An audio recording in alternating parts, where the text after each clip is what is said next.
जब राम मंदिर पर सुप्रीम कोर्ट के द्वारा फैसला सुनाया गया तो उसी समय सुप्रीम कोर्ट ने केंद्र सरकार को आदेशित किया कि आप राम जन्मभूमि तीर्थ क्षेत्र ट्रस्ट का निर्माण करिए, जो इस मंदिर का निर्माण करेगी, संचालन करेगी, व्यवस्थाओं की देखभाल करेगी।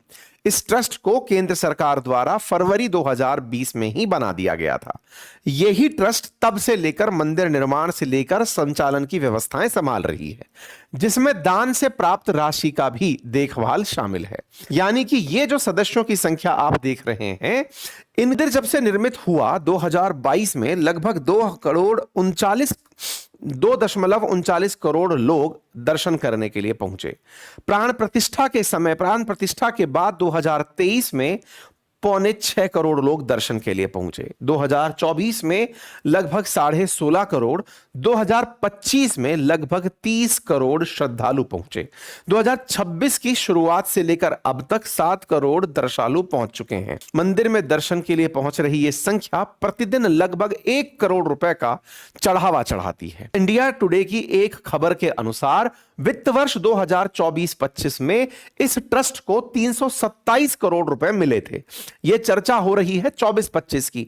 आंकड़े दिखाए हैं मैंने आपको 25 के साल के अंदर। तो 24-25 की जो जानकारी है वो इंडिया टुडे की रिपोर्ट में छपकर आई, जिसमें पता चला कि एक साल जो ये वित्त वर्ष 24-25 में 327 करोड़ रुपए चढ़ावा था, जिस चढ़ावे में से 153 करोड़ तो श्रद्धालुओं द्वारा दिए गए थे और 173 करोड़ बैंक में जमा हुआ जो धन था उस पर मिला ब्याज था। 2020-21 में चंदा एकत्र हुआ 2000 करोड़ से भी ऊपर का। आज वो चंदे की रकम 4,500 करोड़ पार हो चुकी है, जो मंदिर निर्माण के समय श्रद्धालुओं द्वारा दी गई थी।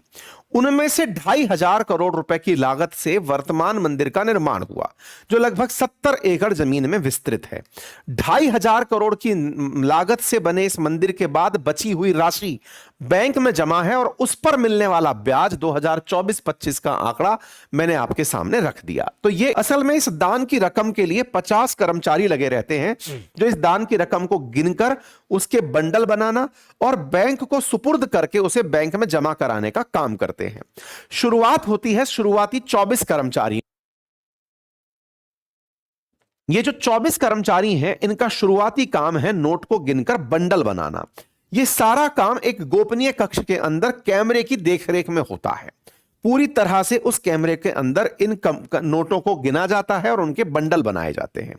और इस काम को करने के लिए, यानी नोट गिनकर बंडल बनाने के लिए, एक प्राइवेट एजेंसी को ट्रस्ट ने हायर किया हुआ है। बस यही सारा खेल है। बताऊंगा कैसे, आगे देखिए। इन 24 कर्मचारियों पर फिर 12 कर्मचारी और रखे हुए हैं जो ट्रस्ट के ही हैं, जो इन 24 कर्मचारियों के ऊपर बैठते हैं। यानी कि 2-2 के कपल पर एक आदमी बैठा हुआ है, एक कपल पर एक आदमी बैठा हुआ है जो देख रहा है कि तुम लोग सही से काम तो कर रहे हो। यानी कि कुल मिलाकर ये 36 लोग पैसा गिनने का काम करते हैं। गिने हुए धन को फिर ये एसबीआई के 14 कर्मचारियों को देते हैं और टीसीएस के ऑडिटर्स को देते हैं। ये सब लोग मिलकर के इस पैसे को जमा करते हैं। ठीक है, अब खेल कैसे होता है वो देखिए साहब। असल में नोट गिनकर बंडल बनाने वाले ये लोग प्राइवेट एजेंसी के लोग हैं। इन प्राइवेट एजेंसी के लोगों पर ही आरोप है। असल में इन्हें रिकमेंडेशंस पर रखा गया है। आरोप है चंपत राय के ऊपर जो महासचिव हैं, आरोप है गोपाल राय के ऊपर कि जिन्होंने अपने जानकारों को रखा। इस तरह के लोगों के ऊपर आरोप लग रहे हैं कि उन्होंने अपने लोगों को पैसा गिनने में लगा दिया। आप पूछेंगे पैसा गिनने में कैसी कोई गलती होगी जब सामने कैमरा लगा है, ऊपर आदमी बैठा है। तो ये सब कैसे हुआ वो देखते हैं। असल में नोट गिनकर बंडल बनाने की जो प्रक्रिया है, उसमें नोट गिनकर 10 बंडल बनाए जाते हैं। मान लीजिए कि 100-100 के नोट हैं तो 10 बंडल बने, 10 बंडल का एक पैकेट बना, उस पैकेट को बॉक्स में रखा जाता है। यहां पर मिली भगत और सांठगांठ से 10 बंडल में एक 11वां बंडल में एक और एक्स्ट्रा बंडल डालने की प्रक्रिया शुरू कर दी गई। यह जानकारी कहां से पता चली? यह जानकारी 2021-22 में यहां के लेखा को संभालने वाले एक व्यक्ति ने हाल ही में मीडिया को बताई। नाम उनका महिपाल है, राजस्थान के रहने वाले हैं। उन्हें इस गलती को पकड़ने के जुर्म में नौकरी से निकाल दिया गया था कि तुम इस जानकारी को क्यों दुनिया के सामने लाना चाहते हो। नौकरी से निकाल दिया। तो उन्होंने आज मौका देखकर इस बात को बताया। बोले होता यह है कि 10 गड्डियों का एक बंडल बना, उसमें एक एक्स्ट्रा मिला दिया।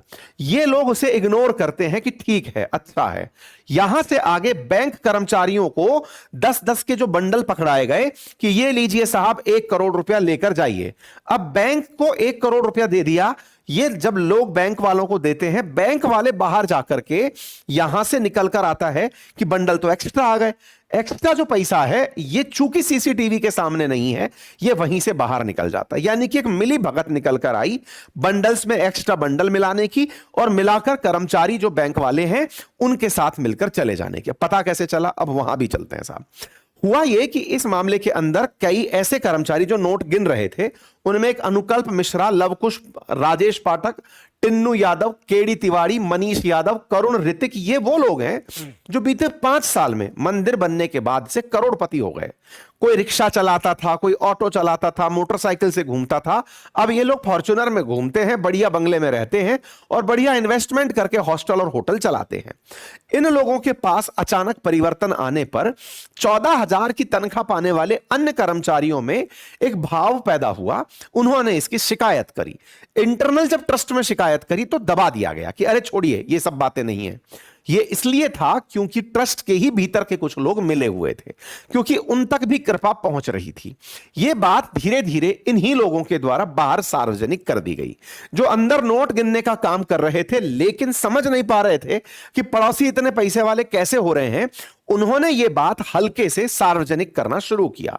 बात सार्वजनिक हुई 7 जून रविवार के दिन।